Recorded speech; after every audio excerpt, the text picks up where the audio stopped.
नमस्कार, मारो राजस्थान में स्वागत है आपका। मैं हूं आपके साथ सुमित गुप्ता और बुलेटिन की शुरुआत में बड़ी खबर अजमेर से। फाइनेंस कंपनी में लूट की कोशिश, 3 बदमाशों ने कंपनी पर धावा बोला, सुरक्षाकर्मी के साथ हाथापाई हुई वारदात को अंजाम देने में, लेकिन ये बदमाश नाकाम रहे। ये तस्वीरें देखिए, सीसीटीवी में कैद हुई ये तस्वीरें। फाइनेंस कंपनी में 3 बदमाशों ने लूट की कोशिश की, लेकिन वारदात को अंजाम देने में ये बदमाश नाकाम रहे। पुलिस अब सीसीटीवी फुटेज खंगालने में जुटी है। अजमेर के रामगंज थाना क्षेत्र में आज सुबह 3 बदमाशों ने फाइनेंस कंपनी में लूट की कोशिश की।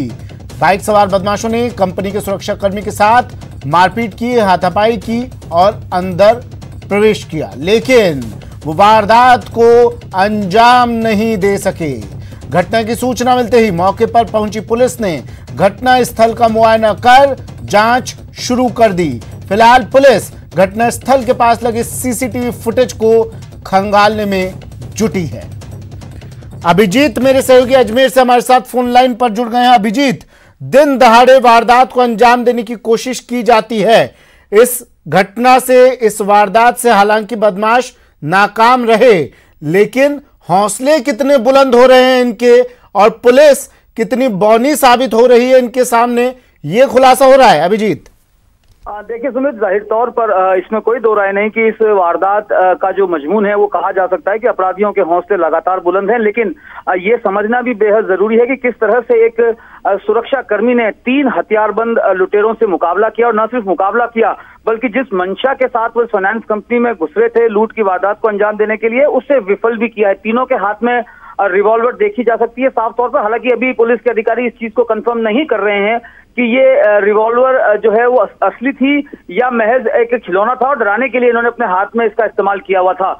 लेकिन इस पूरी घटना सुबह करीब 9 बजे के आसपास की बताई जा रही है। गार्ड के साथ मारपीट करके ये तीनों जो आरोपी थे ये अंदर कंपनी में घुसे भी थे, लेकिन तब तक सायरन बजना और गार्ड के शोर मचाने से, चूंकि सुबह 9 बजे के करीब का वक्त था घटना का, तो लोग जो है वहां इकट्ठा हो गए थे। इसको देखते हुए बदमाश जो है काफी डर गए थे और तत्काल प्रभाव से वहां से फरार हो गए। बाइक पर ये तीनों युवक जो है वो आए थे वारदात को अंजाम देने। पुलिस के अलग आला अधिकारी जो है मौके पर पहुंचे हैं। अब जो फाइनेंस कंपनी है उसके सीसीटीवी फुटेज को देखा गया। इसके अलावा जो रोड पे जो कैमरे लगे हुए थे अलग अलग व्यापारिक प्रतिष्ठानों के, उन कैमरों को भी देखकर उस बाइक के नंबर के आधार पर तीनों आरोपियों की तलाश जो है वो सरगर्मी से की जा रही है। पूरे शहर में नाकेबंदी कर दी गई है। एडिशनल एसपी सुरेंद्र सिंह भाटी खुद मौके पर पहुंचे थे और पूरा ब्रीफ लेने के बाद उन्होंने कुछ पहचान हो पाई है अभिजीत इनकी?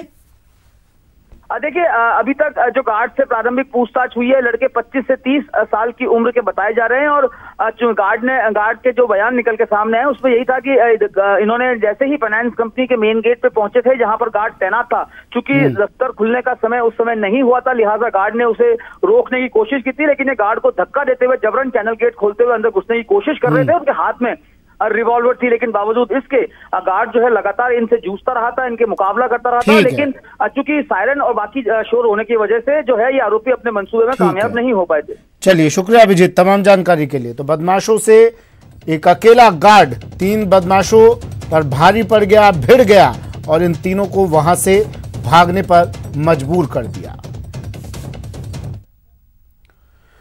खबर भरतपुर से है। भरतपुर में न्यूज 18 की खबर का बड़ा असर हुआ है। दबंगों द्वारा नहर का गेट खोलने पर एक्शन। खबर दिखाने के बाद सिंचाई विभाग हरकत में आ गया। अधिकारियों ने कड़ी मशक्कत के बाद गेट को बंद कराया। पानी का बहाव बंद होने से किसानों ने राहत की सांस ली है। अब कामा बरसाना मार्ग, केपी ड्रेन नहर का ये पूरा मामला है। बता दें कि भरतपुर में दबंगों द्वारा केपी ड्रेन नहर का गेट खोले जाने के मामले में न्यूज 18 की खबर का बड़ा असर हुआ है। खबर चलाने के बाद सिंचाई विभाग के अधिकारियों में हड़कंप मच गया। सिंचाई विभाग के अधिकारी जेसीबी और श्रमिकों को साथ लेकर मौके पर पहुंचे और करीब 4 घंटे तक कड़ी मशक्कत के बाद नहर के गेट को पूरी तरह बंद करा दिया गया। गेट बंद होने के बाद किसानों की फसल में जा रहा पानी बंद हो जाने के बाद किसानों ने राहत की सांस ली है। किसानों ने न्यूज 18 राजस्थान का भी आभार जताया है। 2 दिन पहले दबंगों द्वारा नहर का गेट खोल दिए जाने से किसानों की सैकड़ों बीघा फसल जलमग्न हो गई थी। 2 दिन पहले भी दबंगों ने ऐसी ही करतूत की थी। प्रवीण शर्मा मेरे सहयोगी हमारे साथ फोन लाइन पर जुड़ गए हैं। प्रवीण, न्यूज 18 की खबर का एक बार फिर से बड़ा असर। जी, मैं आपको बता दूं कि उत्तर प्रदेश के बरसाना से होते हुए एक नहर आती है जिसको कुछ दबंगों ने तोड़ दिया था और उसका हजारों लीटर पानी वहां खेतों में भर गया था, जिसके चलते किसानों की सैकड़ों बीघा जमीन जलमग्न हो गई थी और सारी बर्बाद हो गई थी। उसे लेकर उन्होंने सिंचाई विभाग को सूचना भी दी, लेकिन दबंगों के आगे सिंचाई विभाग की भी नहीं चली। लेकिन जब न्यूज 18 ने खबर दिखाई तो उसका असर हुआ और वहां पर सिंचाई विभाग पुलिस के साथ पहुंचा और उस नहर के बंद को बंद किया और केपी डाउन को वहां कट्टों से भरकर और मिट्टी लगाकर बंद कर दिया गया है। जी, ये काम तो सिंचाई विभाग पहले भी कर सकता था प्रवीण, लेकिन न्यूज 18 की खबर का ही इंतजार क्यों किया जाता है? जी, आपको मैं बता दूं कि हम न्यूज 18 हमेशा प्राथमिकता से खबर दिखाता है और उसकी विस्तार से पूरी जानकारी देता है। इसे लेकर सिंचाई विभाग ने हमें बताया कि शीघ्र ही पहले यूपी सरकार से बात की जाएगी और इस नहर को बंद करने के लिए प्रयास किए जाएंगे। फिर एक दिन का समय बीच में लगा जब सरकार से अनुमति ली गई, जब जाके ये सारा काम किया गया। जी, चलिए, शुक्रिया प्रवीण तमाम जानकारी के लिए।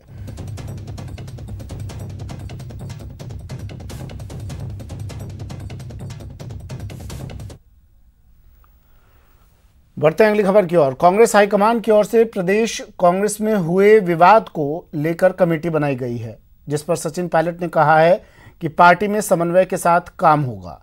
किस व्यक्ति का कहां इस्तेमाल किया जाना है, ये पार्टी तय करेगी। कमेटी पार्टी के सभी मुद्दों पर चर्चा करेगी। वहीं पायलट ने कांग्रेस अध्यक्ष सोनिया गांधी को धन्यवाद देते हुए कहा कि उन्होंने हमारी मांग पर कार्रवाई करते हुए कमेटी का गठन किया। वहीं उन्होंने बताया कि उन्होंने नए प्रभारी महासचिव अजय माकन से दिल्ली में मुलाकात की। इस दौरान प्रदेश के विभिन्न मुद्दों पर चर्चा हुई। पायलट ने कोरोना को लेकर कहा कि अभी काफी चुनौतियां हैं। सब समन्वय से काम होना चाहिए। कांग्रेस पार्टी की अध्यक्षा, हमारे प्रभारी इंचार्ज, कमेटी के सदस्य सब लोग चर्चा करेंगे कि कहां पर किसको कहां इस्तेमाल करना है। ये अंतिम निर्णय पार्टी का होता है कि कौन सत्ता में काम करे, कौन संगठन में काम करे। सब इश्यूज पर चर्चा की जाएगी कमेटी के माध्यम से और सब समस्याओं का समाधान भी निकलेगा इसी कमेटी के माध्यम से। कांग्रेस प्रेसिडेंट का कि इन्होंने बहुत जल्द हमारी जो एक मांग थी उस पर कार्रवाई करी है और कमेटी का गठन हुआ है। AICC के 3 सदस्य की कमेटी है और वो अपने आप चर्चा कर निर्णय करेंगे कि कैसे उनको काम करना है। मेरी मुलाकात हुई थी महासचिव अजय माकन जी से दिल्ली में और उनसे मेरी अच्छी चर्चा हुई प्रदेश की स्थिति के बारे में और कमेटी अपना काम करेगी। जो हमें कहना सुनना है मैं समझता हूँ पार्टी के प्लेटफॉर्म पर उस कमेटी के माध्यम तक आलाकमान तक बात पहुँचाएंगे और उसके बाद जो जो रोड मैप उन्होंने तैयार किया है उस पर जल्दी कार्रवाई कराएंगे। बहुत सारी चुनौतियाँ हमारे सामने हैं और विधानसभा का सत्र भी आपको मालूम है चल रहा है, इसलिए हम सब चाहते हैं कि आने वाले समय में जो फोकस रहेगा वो कोरोना का जो बढ़ता हुआ जाल है उससे कैसे प्रदेश और देश के लोग बचकर निकल सकें। उस दिशा में काफ़ी काम किया है, लेकिन मुझे लगता है हम सबको और मेहनत करने की ज़रूरत है, क्योंकि ये ऐसी एक प्रकृति का प्रकोप है जिसका संघर्ष करने के लिए सबको साथ देना पड़ेगा। और आज न सिर्फ टोंक लेकिन बाकी इलाकों में जाकर लोगों से मुलाकात कर और बेहतर कैसे काम हो सकता है उस पर ध्यान फोकस करें।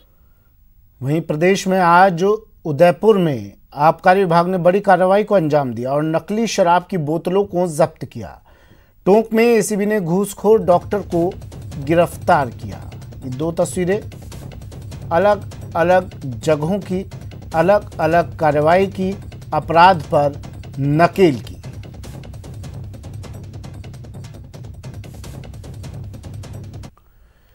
उदयपुर जिले के मावली क्षेत्र में आबकारी विभाग ने बड़ी कार्रवाई की और आबकारी निरीक्षक जितेंद्र सिंह ने नकली शराब परिवहन कर रहे 4 आरोपियों को गिरफ्तार किया। कार्रवाई के दौरान एक बोलेरो और एक मोटरसाइकिल जब्त की है, जिससे 492 नकली शराब की बोतलें बरामद की हैं। कार्रवाई करने पहुंची टीम ने मौके से 3 आरोपियों को गिरफ्तार किया है, तो वहीं एक अन्य नकली शराब बनाने वाले आरोपी को भी छापा मारकर पकड़ लिया। आबकारी विभाग ने कुल 4 लोगों को गिरफ्तार कर पूछताछ कर रही है। टोंक जिला ACB के जरिए भ्रष्टाचारियों पर शिकंजा कसे जाने का सिलसिला जारी है। इसी कड़ी में ACB टीम ने कार्रवाई करते हुए सादत अस्पताल के महिला रोग विशेषज्ञ डॉक्टर ज्ञानेंद्र बंसल को DNC के बदले 1000 रुपए की रिश्वत राशि लेते ट्रैप किया। ACB ने कार्रवाई डॉक्टर बंसल के निजी आवास पर की। वहीं कार्रवाई के दौरान परिवादी से ली गई 1000 रुपए की रिश्वत की राशि और घर की तलाशी में 1,54,830 रुपए की नकदी भी बरामद की गई है। परिवादी ने शिकायत दी कि मेरी पत्नी समा परवीन जिसका नाम है जो स्त्री रोग से परेशान है और वो डॉक्टर साहब से जब मैं मिला कि मेरी पत्नी को ये प्रॉब्लम है, तो उन्होंने कहा कि आपको 1200 रुपये देने पड़ेंगे, मैं प्रॉपर इलाज कर दूंगा उसके। तो डॉक्टर वो परिवादी ने उससे कहा कि सरकारी हॉस्पिटल में आप 1200 रुपये की भाई यहाँ तो लगेंगे, सरकारी हॉस्पिटल में भी तेरे को सुविधा शुल्क के नाम पर 1200 रुपये देने पड़ेंगे, सबको देने पड़ते हैं, इसलिए तेरे को औरों से तो मैं 2000-3000 लेता हूँ, फिर तू वो परिवादी ने कहा मैं गरीब आदमी हूँ, तो इसने कहा कि तू गरीब है तो 1200 दे देना। और अब बात शहर शहर चोरों के आतंक की। उदयपुर में चोरों ने सूने मकान में चोरी की वारदात को अंजाम दिया, तो वहीं झुंझुनू में नयासर गांव में अज्ञात चोरों ने 3 दुकानों के ताले तोड़ दिए और नकदी चुरा ली। उदयपुर जिले के गोगुंदा के माणक चौक के पास गणेश मंदिर में अज्ञात चोरों ने धावा बोल दिया। चोरों ने मंदिर की गुल्लक को तोड़कर करीब 5000 की नकदी चुरा ली।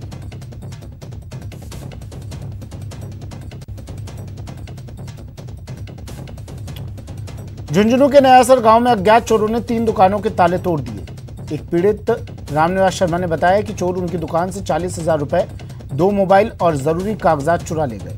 इसी तरह चोरों ने 2 और दुकानों के ताले तोड़े। पीड़ितों से इत्तला मिलने के बाद पुलिस ने मौका मुआयना किया।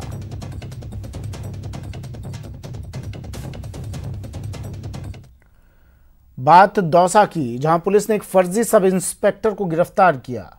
ये सब इंस्पेक्टर मृतक कर्मचारियों के आश्रितों को सरकारी नौकरी दिलाने के नाम पर ठगी करता था और दौसा के मानपुर क्षेत्र में करीब 3 लोगों से 4 लाख रुपए की ठगी भी कर चुका था। आज पुलिस ने आरोपी को गिरफ्तार कर लिया और जब आरोपी की कार की तलाशी ली तो कार में पुलिस की 3 वर्दी, बेल्ट, पुलिस की कैप और वॉकी टॉकी बरामद हुए। उसका कहना यह है कि हरिशंकर बैरवा नाम से बन के सब इंस्पेक्टर बन के और पुलिस में हेड कांस्टेबल और कांस्टेबल लगाने के लिए मृतक कोटे से और पैसे लेता है। पैसे लेकर इनकी पोस्टिंग करवाता है, जिनका इन्होंने एक का 1,30,000 रुपये लोकेश का, पिंटू का 1,10,000 और मदन लाल का 1,60,000 रुपये दिया है।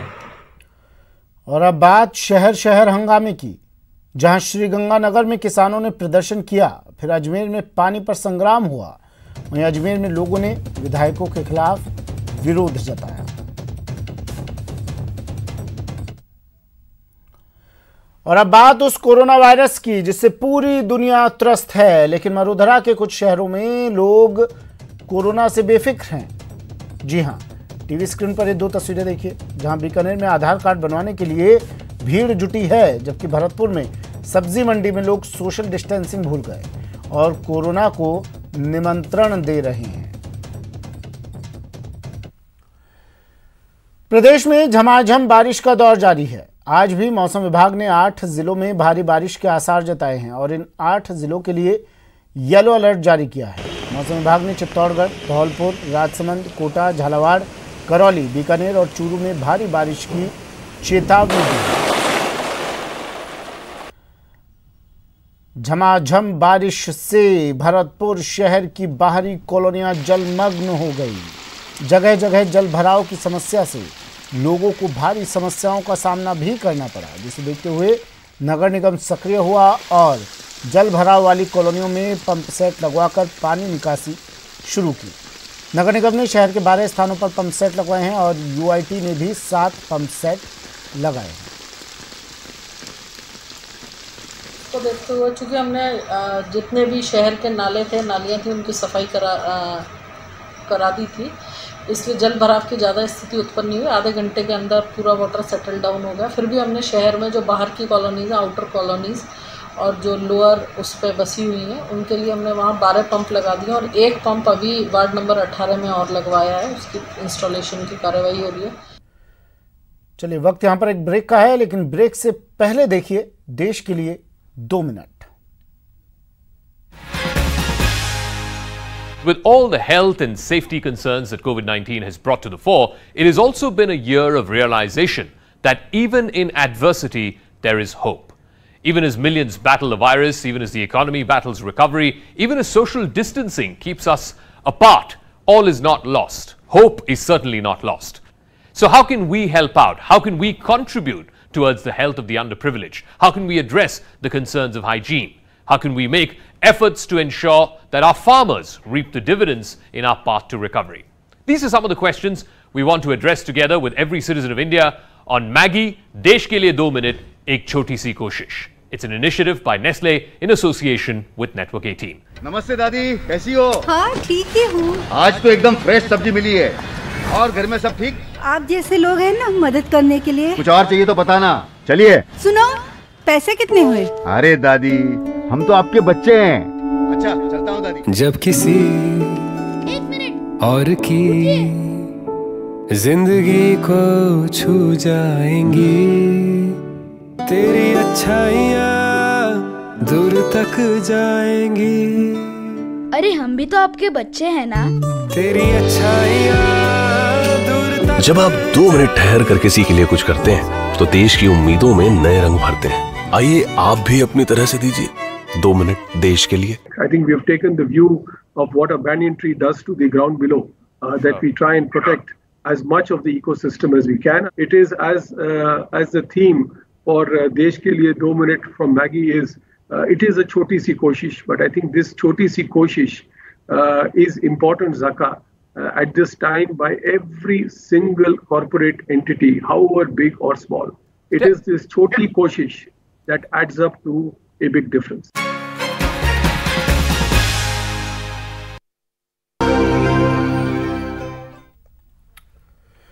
ब्रेक के बाद स्वागत है आपका। सियासी सुलह के बाद अब मरुधरा में कैबिनेट विस्तार की चर्चा जोरों पर है, लेकिन माना जा रहा है कि 3 सदस्यीय कमेटी की रिपोर्ट के बाद ही विस्तार को आकार मिलेगा। लेकिन घर वापसी पर सत्कार और वफादारी के पुरस्कार पर कयासों का दौर तो शुरू हो ही गया है।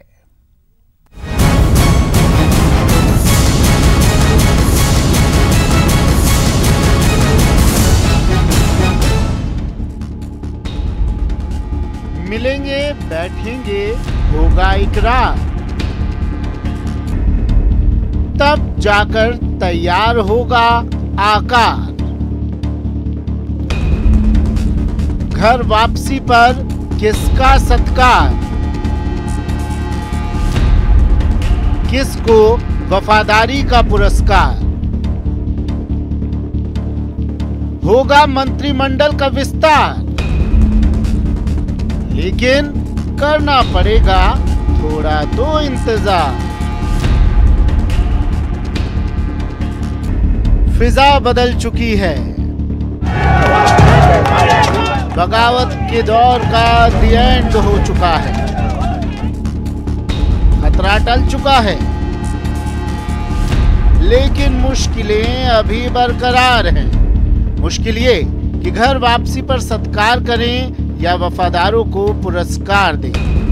पायलट गुट की घर वापसी के बाद प्रदेश कांग्रेस की अंदरूनी सियासत तो सुलह की राह पर चल पड़ी है, लेकिन ये राह इतनी आसान नहीं है। मंत्रिमंडल के विस्तार पर भले ही कयासों का दौर भी शुरू हो चुका है, लेकिन उससे पहले मिलेंगे, बैठेंगे, बात होगी, तभी ये विस्तार धरातल पर आकार ले पाएगा।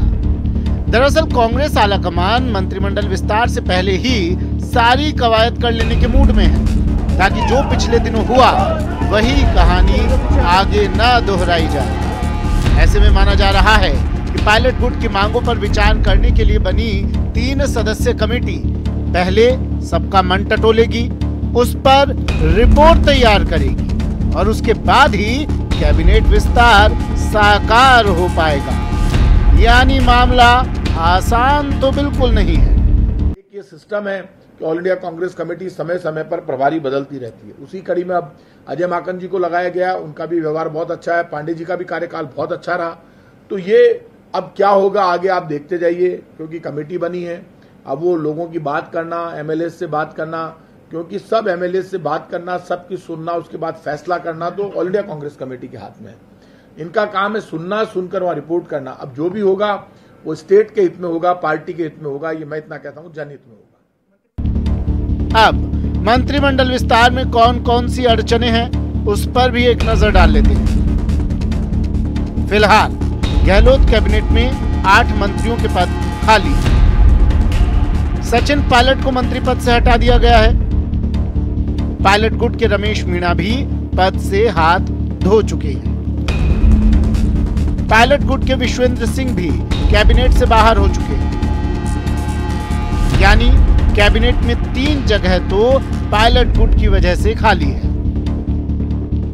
ऐसे में चर्चा है कि पायलट गुट डिप्टी सीएम सहित 5 नेताओं को मंत्री बनाने की मांग रखेगा। ये तो हो गया पायलट गुट का पचड़ा। अब दूसरे पहलू की भी पड़ताल कर लेते हैं। बीएसपी से कांग्रेस में आए 6 विधायक पहले से मंत्री पद पर नजर गड़ाए हुए हैं। इसके अलावा निर्दलीय विधायकों की भी हसरतें हिलोरे मार रही हैं। इतना ही नहीं, संकट की घड़ी में गहलोत के साथ निष्ठा दिखाने वाले कई विधायक भी पुरस्कार की आस लगाए हुए हैं। मतलब साफ है, अनार कम है और बीमार ज्यादा हैं। यही कारण है कि अभी आला कमान जल्दबाजी के मूड में नहीं है। कांग्रेस सूत्रों के मुताबिक कमेटी की रिपोर्ट से पहले विस्तार और राजनीतिक नियुक्तियों की संभावना नहीं है। दोनों खेमों की सहमति के बाद बन सकता है कॉमन मिनिमम प्रोग्राम, यानी घर वापसी पर किसका सत्कार होगा और वफादारी का पुरस्कार किसको मिलेगा, ये अब आला कमान स्तर पर ही तय होने के आसार हैं। लेकिन सियासत हो और कयासबाजी ना हो, ये कैसे हो सकता है? सो कयासों का दौर जारी है। ये सच भी है कि मंत्रिमंडल का विस्तार होगा, लेकिन थोड़ा तो इंतजार करना ही पड़ेगा। न्यूज़ 18 राजस्थान के लिए जयपुर से गोवर्धन चौधरी की रिपोर्ट। चलिए, तो मंत्रिमंडल विस्तार होगा और चुनौतियां बहुत हैं। इस विस्तार के बाद भी सबको एक साथ लेकर चलना होगा, सबको खुश करना होगा। और किस तरह से खुश किया जाएगा सभी को, क्योंकि उम्मीदें तमाम लोग लगा के बैठे हैं। जो एक गुट में थे, खासकर उन लोगों की उम्मीदें ज्यादा हैं, लेकिन उन उम्मीदों पर किस तरह से सरकार खरा उतर पाती है, समझ लेते हैं। गोवर्धन चौधरी मेरे सहयोगी हमारे साथ जुड़ गए हैं सीधा। गोवर्धन, देखिए, ये बात हम बार बार कहते आए हैं कि अब जो सबसे बड़ी चुनौती होगी, चाहे वो अजय माकन के लिए, चाहे मुख्यमंत्री अशोक गहलोत के लिए, वो चुनौती होगी सबको एक साथ लेकर चलना। और अब तो कम से कम मतभेद मनभेद इनको दूर रखें, ये सबसे बड़ी चुनौती होगी। और उस चुनौती की सबसे बड़ी परीक्षा ये मंत्रिमंडल विस्तार होगा। कैसे पास करेंगे इस परीक्षा को?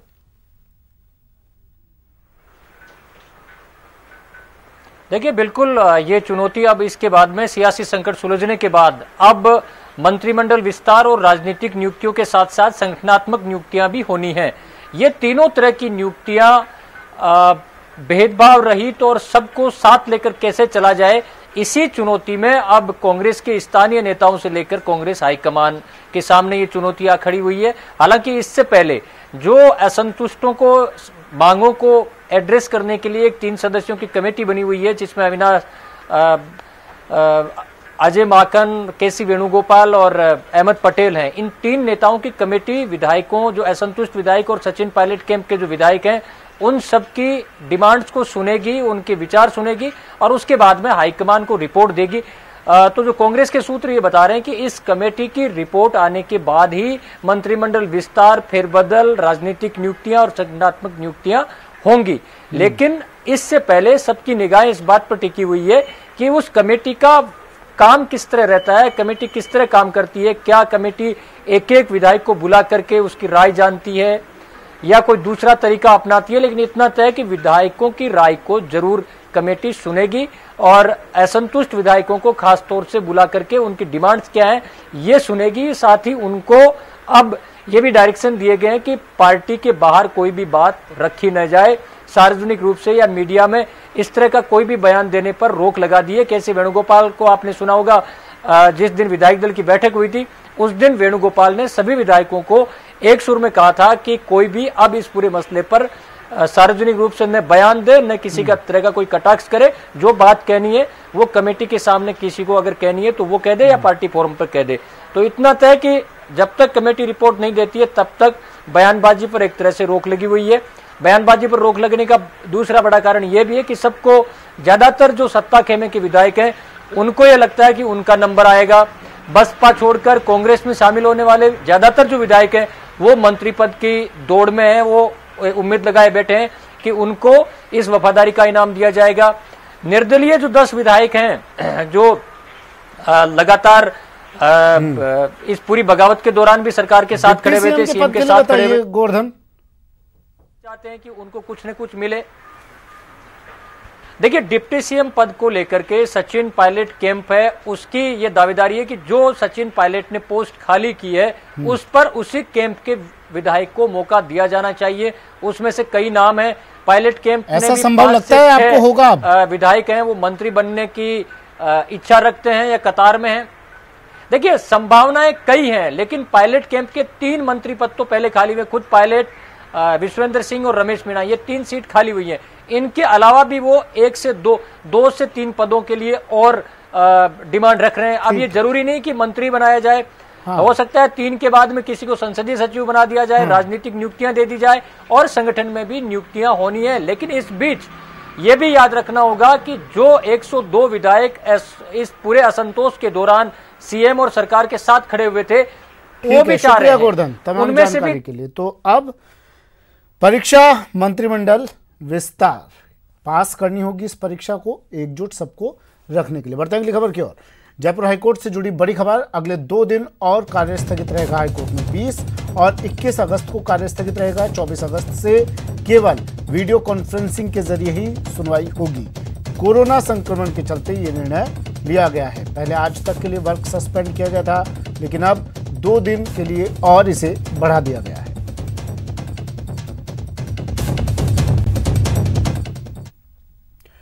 कोरोना के कारण इस बार राष्ट्रीय लोक अदालत का आयोजन ऑनलाइन होगा। यह आयोजन 22 अगस्त को देश भर में आयोजित किया जाएगा। अलवर में भी ऑनलाइन लोक अदालत का आयोजन होगा।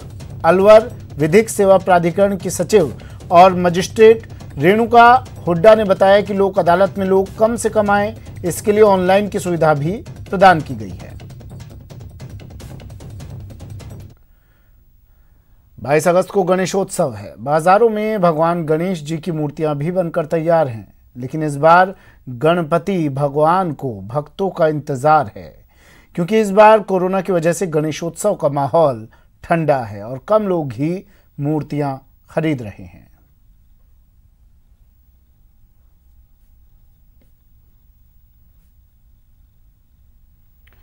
गणेश चतुर्थी को देखते हुए राजधानी जयपुर में कई मूर्तिकार भगवान गणेश की प्रतिमाओं को सजाने संवारने में जुटे हैं, लेकिन कोरोना की वजह से उन्हें नुकसान की आशंका सता रही है। संवाददाता मनोज शर्मा ने मूर्तिकारों के दर्द को जाना। 22 अगस्त को गणेश चतुर्थी है और हर वर्ष की बात है, इस बार भी भक्तों में गणेश चतुर्थी को लेकर गजब का उत्साह देखने को मिल रहा है। हालांकि कोरोना काल होने के चलते इस बार गणेश चतुर्थी पर भी साफ साफ असर देखने को मिल रहा है। हम अभी आपको कुछ तस्वीरें दिखाते हैं।